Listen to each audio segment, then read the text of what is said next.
आता अशी अवस्था आहे म्हणजे लाखो लोक अजित पवारांमुळे जे शोकाकुल झालेले आहेत ना, लोक अक्षरशः ढसढस लढतायत. आणि ते केवळ पिंपरीमध्ये नाही, हे केवळ बारामतीमध्ये नाही, राज्याच्या कानाकोपऱ्यात, कोकणात, मराठवाड्यात, सगळीकडे खरी कमाई अजित पवारांची ही आहे.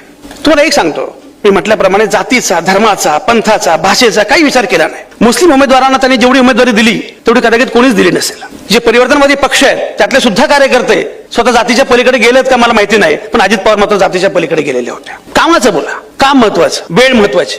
म्हणजे अजित पवार असताना भीती वाटायची की बापरे, हे चुकून 10ची वेळ दिली, 10ला पोहोचलंच पाहिजे. मला आठवतं, मी लोकमतचा कार्यक्रम घेतला होता आणि त्याला विचारलं, दादा कधी येणार?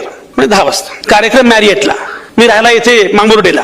मी निघालो, विद्यापीठामध्ये ट्रॅफिक लागला. म्हटलं बापरे, मी फोन केला अजित पवारांच्या पीएला, तो माझा मित्रच आहे. तर मला एक काम कर, जरा सांग थोडंसं की 10च्या 11 वाजता या, 10:30 या. पण साहेब निघालेत. मी मॅरिएटला गेलो तर अजित पवार 9:45 वाजता, 9:50ला. मी म्हटलं दादा काय आहे?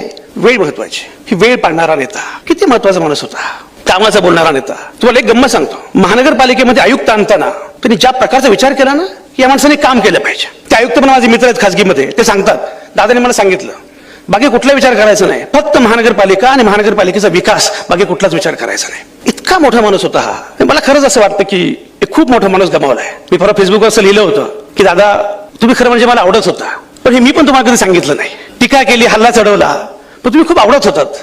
आणि सगळ्यात महत्वाचं म्हणजे तुम्ही पण माझ्या हक्काचे होतात, हे कधी म्हणायचं राहूनच गेलं. 3 दिवस तुम्हाला मी सांगतो, 3 दिवस कधीच घडलं नाही. एखादा माणूस गेल्यानंतर एवढा धक्का, पत्रकारांना काय असतं, हे झालं की पुढे काय. पण मला मात्र इतके दिवस होऊन सुद्धा आजही असं वाटतंय की हे फार भयंकर घडलेलं आहे, फार वाईट घडलेलं आहे. एक लक्षात ठेवा कार्यकर्त्यांनी, सगळ्यांनीच, सगळ्या अजित पवारांच्या चाहत्यांनी एक ठरवलं पाहिजे. पहिली गोष्ट म्हणजे अजित पवारांनी आपल्याला हिंमत दिलेली आहे आणि त्यासाठी किंमत चुकवण्याची पण तयारी असली पाहिजे.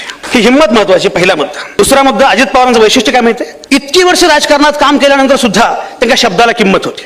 आपल्याकडे नेता आता बोलला, काय खरं याचं, तुमच्या शब्दाला किंमत तुम्हीच मिळवायची असते, इतर देत नाहीत. अजित पवारांनी काय केलं, मी म्हटल्याप्रमाणे अजित पवार म्हटले हो होणार, नाही म्हणजे नाही होणार, आणि हो म्हटले तर आकाश पाताळ एक करून अजित पवार ती गोष्ट पूर्ण करणार म्हणजे करणारच.